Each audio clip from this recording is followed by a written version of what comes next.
yassir wa la tu'assir rabbi tammim bi khair.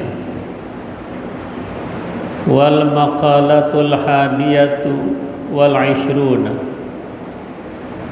qala Muhammad bin ad-Dawri rahimahullah ta'ala, syaqiya iblisu bi khamsati asya'a lam yuqirra bidzambi wa lam yandam wa lam yalum nafsahu wa lam ya'zam ala taubati wa qanata mir rahmatillah.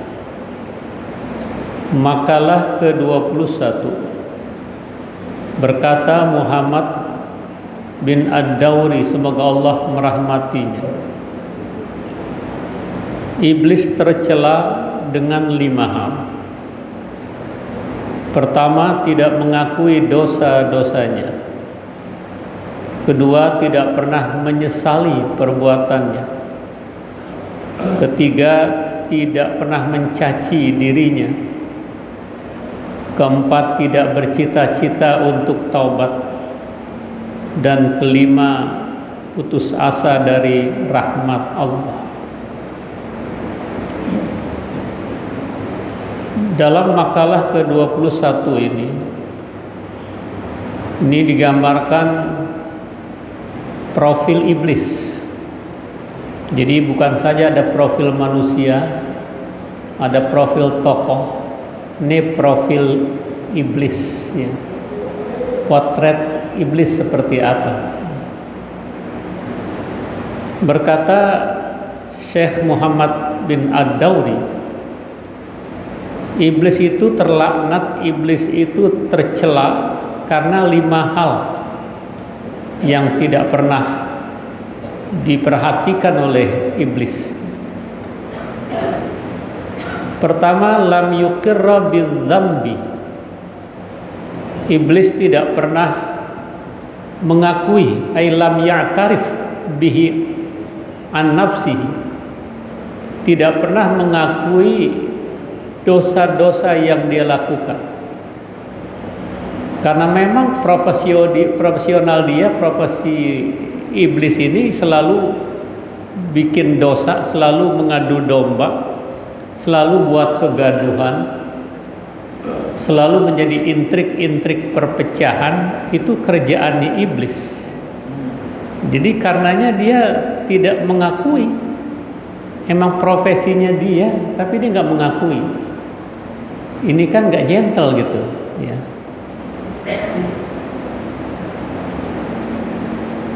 Dosa-dosa dia mempengaruhi Nabi Adam di dalam surga, mengadu domba antar umat beragama. Karena itu kita harus cerdas saat ini. Jangan pernah mau dipancing oleh keadaan, karena kita bukan ikan. Kita manusia normal, jadi nggak bisa dipancing-pancing. Kedua, kita jangan terpengaruh oleh provokasi yang mengadu domba antar umat beragama, karena kita bukan domba, nggak bisa diadu domba, gitu kan ya. Ketiga, kita jangan sampai digoreng-goreng oleh orang, karena kita bukan tahu dadakan, ya. Tahu dadakan yang 500 perak digoreng dadakan, boleh aja digoreng-goreng gitu kan. Nah, di sini pendewasaan kita dalam bermasyarakat, di dalam berorganisasi, segala kritikan itu merupakan lazim, itu merupakan keniscayaan, itu merupakan satu hal yang nggak bisa dipisahkan dalam kehidupan bermasyarakat. Asal yang mengkritisi niatnya kebaikan, kita yang menerima, itu proses pendewasaan diri kita. Jadi kita anggap itu sebagai lawan, membuka cakrawala pandang kita, tapi bukan untuk menjatuhkan, bukan untuk perpecahan.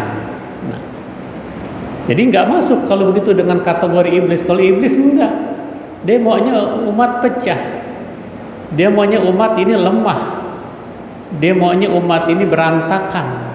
Dan dia nggak mengakui itu dosa-dosanya. lempar batu, ya, sembunyi tangan, gitu kan. Nah, ini yang membuat kita harus lebih dewasa, karena setan ketika diusir dari surga itu dia berjanji, saya akan sesatkan umat manusia, saya akan adu antara manusia kecuali hambamu yang begitu sangat ikhlas, yang nggak bisa diganggu. Bukan nggak diganggu tapi nggak mempan, gitu. Dengan segala tipu muslihat iblis, ya. Karena iblis juga kan seperti manusia, artinya ada yang muslim, ada yang kafir. Iblis itu bagian dari jin ada muslim, jin kafir. Bahkan di surah kita ini ada surah jin dalam Al-Quran Al-Karim. Nah, yang kafir itulah yang namanya iblis. Kalau setan sifat dari iblis. Itu yang pertama, iblis tercela karena pertama tidak pernah mengakui dosa-dosanya. Kedua, walam yandam ay lam yahzan ala dzambihi. Yang kedua, nggak pernah nyesel, nggak pernah sedih, karena memang perangkap dia seperti itu. Perangkap iblis itu kan perjudian, perangkap iblis itu minuman keras. Allah sudah sinyalir itu, innamal khamru wal maisiru wal ansobu wal azlamu rijsun min amali syaitan fajtanibuh. Allah menggunakan innamal khamru, adatul hasr, keterbatasan, hanya saja minuman keras itu, wal maisir, berjudi itu, wal ansob, berkorban buat berhala, wal azlam, undi-undian, itu rijis, perbuatan jijik itu, min amali syaitan, daripada perangkap-perangkap setan. Fajtanibuh, tinggalkan itu. Minuman keras kalau sekarang dikaitkan dengan zat adiktif, berjudi, ya, berkorban buat berhala, artinya dia menyembah kepada yang bukan Allah, menyembah kepada selain Allah, itu kan. Dan azlam ini lebih percaya kepada undi-undian. Dulu masyarakat Arab di setiap kepala keluarga itu ada 3 anak panah yang dia tempelkan di dinding Ka'bah. Silakan, tidak, terus kosong. Dia penting banget mau keluar, dia harus ambil anak panah dulu itu dilihat, jangan gak keluar, padahal penting mau keluar, ada urusan. Jadi lebih percaya kepada azlam, kepada undi-undian seperti itu. Nah, itu perbuatan-perbuatan iblis, dia jadi tercela seperti itu. Yang ketiga, walam yalum nafsahu, dia tidak pernah kalau sekarang otokritik ke dalam, dia tidak pernah mencaci maki dirinya, nggak pernah ngomelin dirinya, nggak berkaca kepada dirinya yang banyak kekeliruan. Ya. Itu yang menyebabkan dia jadi tercela seperti itu. Dan tadi saya bilang nggak objektif orang ini, iblis ini, karena dia tidak mengakui dosanya, dia tidak ada penyesalan dan tidak ngomelin dirinya, jadi merasa dia paling benar. Nah, iblis lihat, ketika disuruh hormat kepada Nabi Adam, protes, kenapa harus hormat? Kan saya lebih mulia, ana khairun minhu. Kalau orang berkata saya lebih baik dari dia, saya lebih hebat dari dia, itu masuk dalam omongan-omongan iblis. Ana khairun minhu, khalaqtani min nar wa khalaqtahu min tin.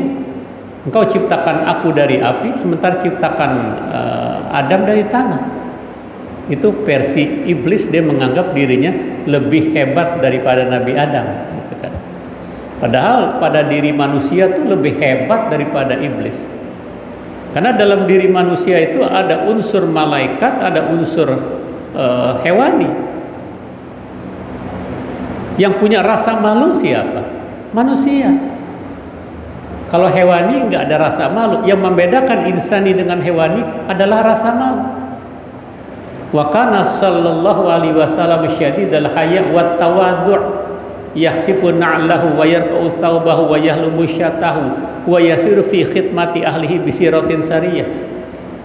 Adalah baginda Rasul sallallahu alaihi wasallam sosok pemimpin sangat orang pemalu dan tawadu. Saking tawadunya, kalau ingin minum susu diperahnya susu kambing sendiri, terompanya rusak dibetulin sendiri, bajunya robek dijahit sendiri, gitu kan. Itu kelas dunia akhirat itu pemimpin itu kan. Nah, jadi setan itu nggak pernah mencaci maki dirinya, nggak pernah menyalahkan dirinya, ya. Merasa dirinya paling benar, ya. Dan dia bisa memperdayai orang. Apalagi nanti hari kiamat, menjelang hari kiamat turun tuh biangnya iblis Dajjal, ya. Dia bisa mempengaruhi, bisa menghidupkan orang yang mati. Padahal itu adalah semacam sulap belaka. Dajjal nggak bisa masuk di dua kota suci Mekah dan Madinah. Dajjal nggak mempan untuk mengganggu orang yang hafal awal surah Al-Kahfi ayat 1 sampai 10 atau akhir surah Al-Kahfi 101 sampai 110. Nggak ada kemampuan. Karena itu memang sudah saatnya kita bentengi anak kita, diri kita. Bukan saja membaca, tapi memahami, mengamalkan, dan ada yang dihafal beberapa ayat. Di antaranya surah Al-Kahfi ayat 1 sampai 10 atau yang di ujungnya 101 sampai 110. Ya, ada benteng itu.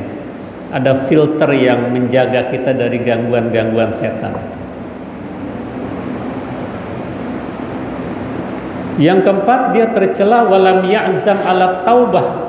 Nggak bercita-cita buat taubat, nggak ada keinginan buat taubat, nggak ada kemauan buat taubat itu, karena memang itu menjadi profesinya iblis, buat mengganggu, buat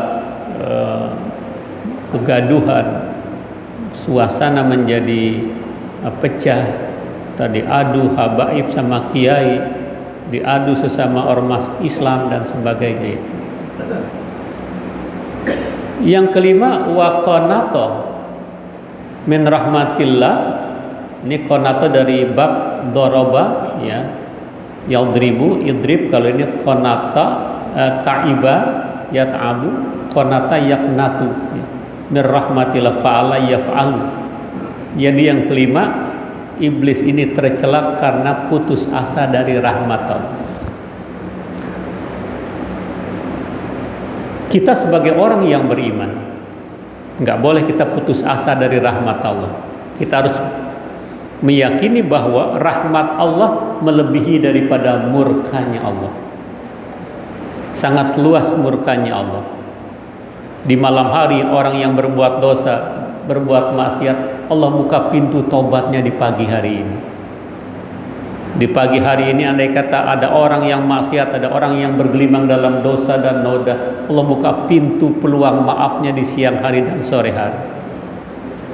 Itu rahmat Allah. Asal jangan kita rekayasa. Gue sekarang berbuat maksiat dulu, ntar baru tobat. Kita nggak tahu. Sebelum tobat ntar tahu-tahu udah game point duluan. Terutama yang muda-muda, ya. Karena di Jakarta banyak geng yang bermunculan tuh. Ada geng namanya Dalonka, pemuda calon neraka. Berani banget, hebat gitu. Tapi nggak keren itu. Ya. Ada lagi Lapendos, laki-laki penuh dosa. Ya, bininya dikibulin mulu, dibohongin mulu. Ya. Punya duit bilang nggak punya duit, duit diselipin di kos kaki. Diselipin di sela-sela pici. Lapendos nih, ya. Ada lagi Kansas, kami anak nakal suatu saat akan sadar. Repotnya belum sadar meninggal duluan. Ya, nah, itu semuanya banyak keanehan-keanehan yang muncul di permukaan itu.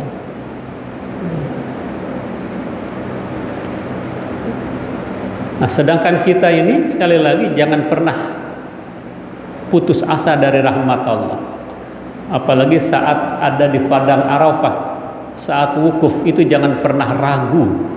Apa iya doa saya diterima? Apa iya?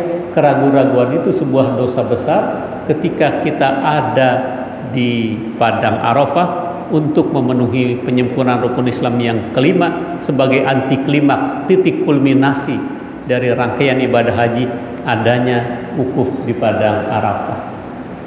Karena ketika wukuf itu kita harus tinggalkan dan tanggalkan atribut duniawi. Nggak laku dagangan kita di sisi Allah, manakala bangga dengan status sosial ketika itu. Karena di situ nggak ada perbedaan lagi, mana kaya mana miskin, mana desa mana kota, semuanya sama. Nggak ada perbedaan mana presiden mana pesinden, nggak ada perbedaan mana menteri mana mantri rumah sakit, nggak ada perbedaan mana gubernur mana tukang bubur, nggak ada perbedaan mana wali kota mana tukang pos kota, mana bupati mana tukang roti, mana camat mana tukang tomat, mana lurah, mana tukang susu sapi perah. Sama ketika itu wukuf di padang Arafah. Lucutkan semua itu, urusan-urusan duniawi. Yang ada inna akramakum indallahi atqakum. Orang yang paling mulia di sisi Allah sejauh mana tingkatan takwanya.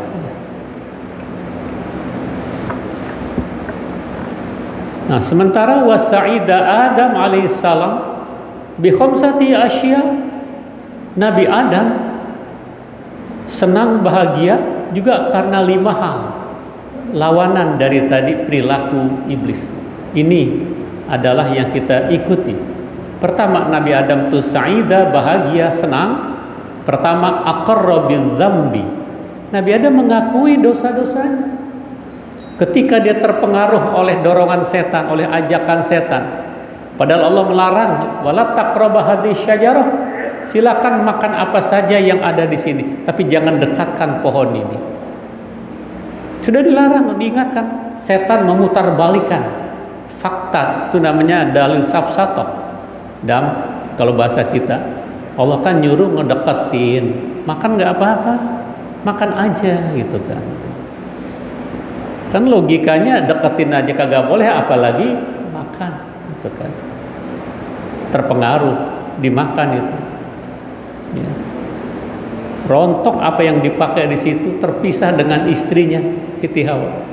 Nabi Adam di Hindia, Siti Hawa ada di Jeddah. Itu makanya nenek Jeddah itu dari Siti Hawa yang nggak kemana-mana. Dicari kemana-mana nggak ketemu. Oh, jaraknya jauh Hindia sama Jeddah. Apalagi belum ada alat transportasi. Tapi menyesal Nabi Adam dengan perbuatannya itu. Diminta maaf kepada Allah Subhanahu wa taala. Lucut semuanya itu. Hanya pakai dedaunan aja. Tapi karena tidak ada makhluk manusia lainnya, ya Nabi Adam akhirnya terpaksa dengan apa yang ada, pakai dedaunan untuk menutupi auratnya itu. Di situ Nabi Adam berdoa, Rabbana dzalamna anfusana wa illam taghfir lana wa tarhamna lanakunanna minal khasirin. Rabbana, ya Allah, ya Tuhan kami, dzalamna anfusana, kami telah menzolimi diri kami sendiri. Wa illam taghfir lana, jika Engkau tidak maafkan, lanakunanna minal khasirin, kami pasti menjadi orang-orang yang rugi. Maafkan dosa kami ya Rabb. Puasalah 3 hari, 13, 14, 15, diampunkan dosanya karena Nabi Adam menyesali perbuatannya itu. Yang disebut puasa ayyamul bid. Rabbana dzalamna anfusana wa illam taghfir lana wa tarhamna lanakunanna minal khasirin. Wa an Aisyah radhiyallahu anha, innal 'abda idza i'tarafa bi dzambihi tsumma taballahu alaihi, rawahu syaikhan. Berkata Siti Aisyah radhiyallahu anha, semoga Allah meridhoinya, sesungguhnya seorang hamba bila mengakui dengan dosa-dosanya kemudian dia taubat, Allah terima taubatnya itu. Itu dilakukan oleh Nabi Adam alaihissalam sehingga dia menjadi sa'idah, menjadi bahagia karena mengakui dosa-dosanya. Sama seperti Abu Nuwas, dia ahli ibadah tapi masih mengakui amalnya sedikit. Ilahi lastu lil firdausi ahli wala aqwa 'alan naril jahimi fahabli taubatan waghfir dzunubi fa innaka ghafirudz dzambil 'adzim. Oh Tuhan, ya Allah, tidaklah layak diriku menjadi penghuni surga firdaus, enggak pantas ya Allah. Salat masih sebentar, sedekah masih dikit, ngaji kadang-kadang datang, kadang-kadang kagak. Gak pantas ya di surga ya Allah. Tapi hamba gak kuat dengan jilatan panasnya api neraka. Fahabli taubatan waghfir dzunubi, maafkan dosa-dosaku. Dzunubi mislu adadir rimali, dosa-dosaku bagaikan buih di lautan, bagaikan pasir di lautan, begitu banyak. Kalau engkau tidak maafkan, kepada siapa lagi kami minta maaf? Itu mengakui dosa-dosanya itu. Yang kedua, Nabi Adam bahagia, wa nadima alaih ay az-zambi. Wa an Abdullah bin Mas'ud radhiyallahu anhuma qala Nabi sallallahu alaihi wasallam, man akhta'a khati'atan aw aznaba dzamban thumma nadima fahuwa kafaratuh, rawahul Baihaqi. Berkata Abdullah bin Mas'ud radhiyallahu anhu, bersabda Rasul sallallahu alaihi wasallam, siapa berbuat salah akan satu kesalahan, siapa berbuat dosa akan satu kedosaan, kemudian menyesali perbuatan itu penyesalan adalah kafarah, penghapusan dosa-dosa kita. Nah, itulah yang Nabi pesan, ittaqillah haitsuma kunta wa atbi sayyatal hasanah tabuha wa khaliqin nas bi khuluqin hasanin. Takutlah kita kepada Allah dimanapun kita berada. Ittaqillah haitsuma kunta. Jangan takutnya di masjid saja, jangan takutnya di pesantren saja, jangan takutnya di surau saja. Takut kepada Allah dimanapun kita berada. Haitsuma kunta wa atbi sayyatal hasanah, susul perbuatan yang buruk dengan perbuatan yang baik, tamhuha, akan dihapuskan. Ada pemutihan dari Allah Subhanahu wa taala. Wa khaliqin nas bi khuluqin hasanin, bergaulah dengan manusia dengan akhlak yang baik.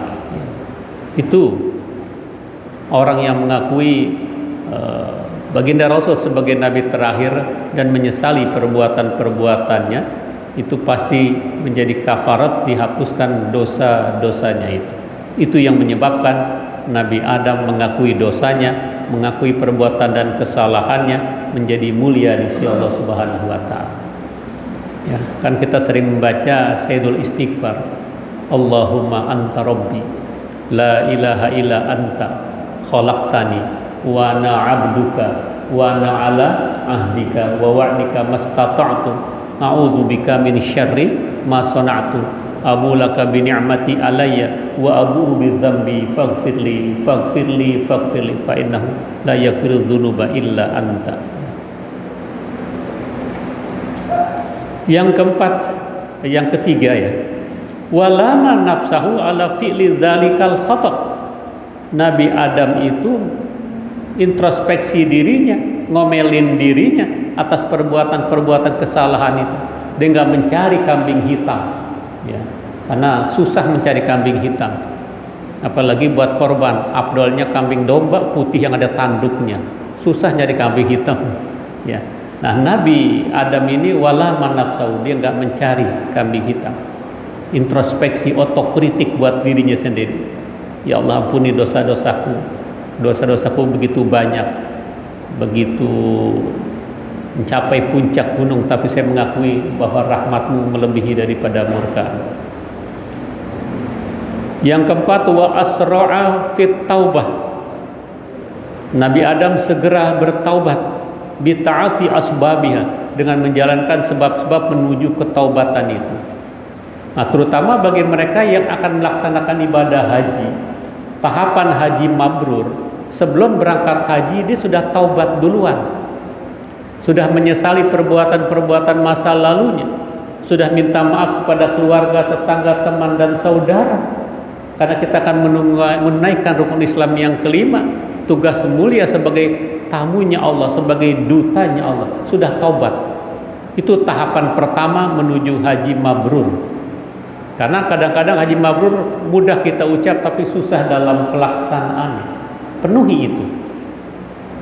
Kalau kita minta maaf tentunya kepada orang satu demi satu, datang dari pintu ke pintu, ke rumah teman, tetangga, ini nggak efektif. Belum berangkat udah gempor duluan kaki kita. Bagaimana undang di rumah kita dengan ratiban? Jadi ratiban itu ada istimbat hukum, ada pengambilan hukumnya. Hadis Nabi, idza safara ahadukum falyuwaddi ikhwanahu.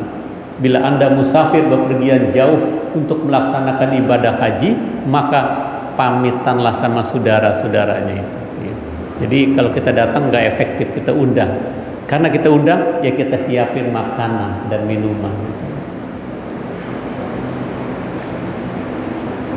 Yang kelima, Nabi Adam menjadi bahagia. Walam yaknat min rahmatillah. Nabi Adam tidak pernah putus asa dari rahmat Allah Subhanahu wa taala. Ini yang saya bilang tadi. La taqnatu min rahmatillah. Orang yang beriman enggak boleh berputus asa atas rahmat Allah. Karena rahmat Allah melebihi daripada murkanya Allah Subhanahu wa taala. Setiap kita pasti punya dosa, tapi sebaik-baik orang yang berdosa mengakui dosa-dosanya itu.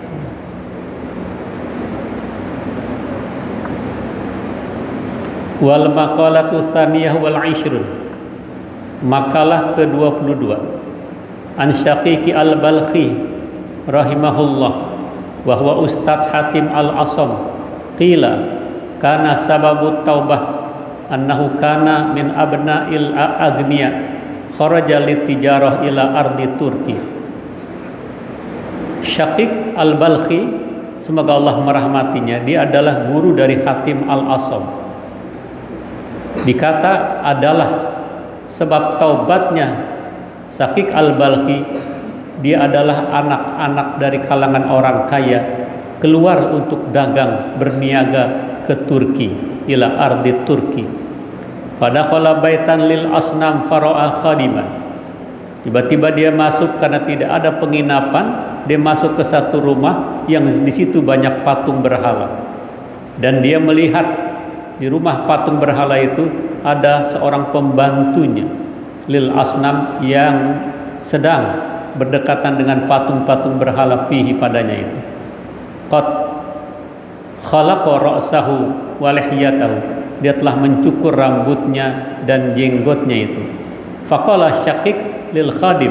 Syaqiq al-Balkhi berkata kepada pembantu di rumah yang banyak dengan patung-patung berhala itu, innalaka sani'an hayyan aliman qadiran fa'budhu.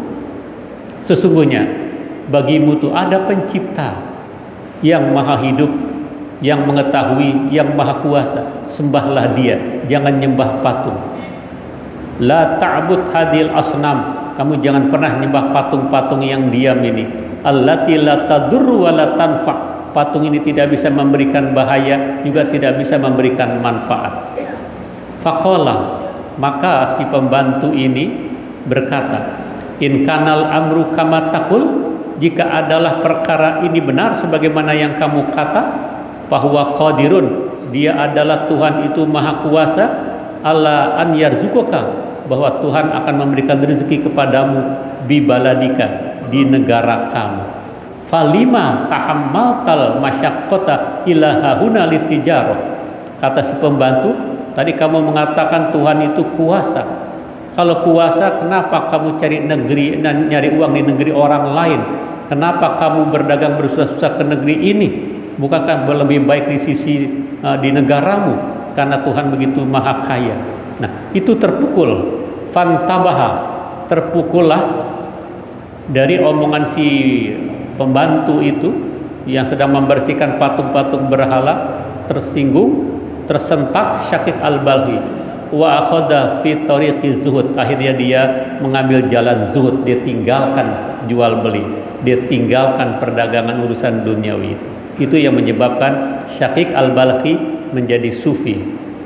Wakila, ada pula yang berkata, karena sababu zuhdihi, adalah sebabnya zuhudnya Syaqiq al-Balkhi, annahu ra'a mamlukan, dia melihat seorang budak yal'abu fi zamanin, dia sedang bermain-main pada satu zaman yang penuh dengan paceklik, ya. Wa kana nasu mahzunin, adalah manusia sedih pada saat itu terjadi musim kemarau. Faqala Syaqiq, berkata Syaqiq al-Balkhi, ma hadan nasyat alladhi fik, apa semangat ini yang menyebabkan kamu ada di situ? Amma taro, apakah kamu tidak melihat mafihin nas, bahwa manusia minal jadab sedang menghadapi paceklik? Kok kamu senang-senang saja di sini?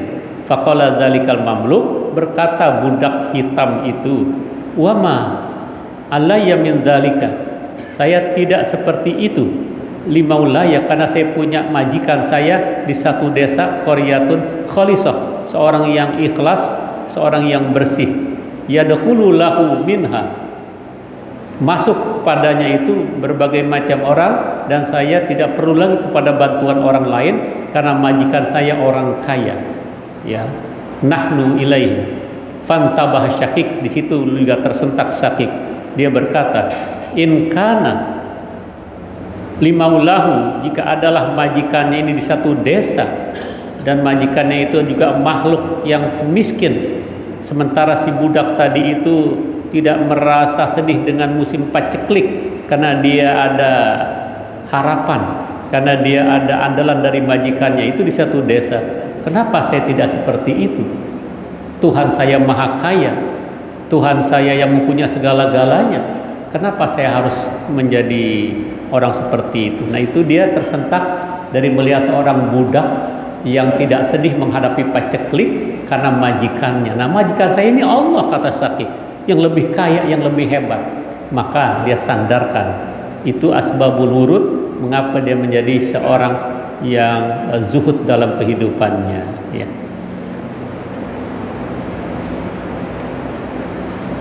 Fa kaifa yaliku an yahtamal muslim lirizqihi wa maulahu ghaniyun.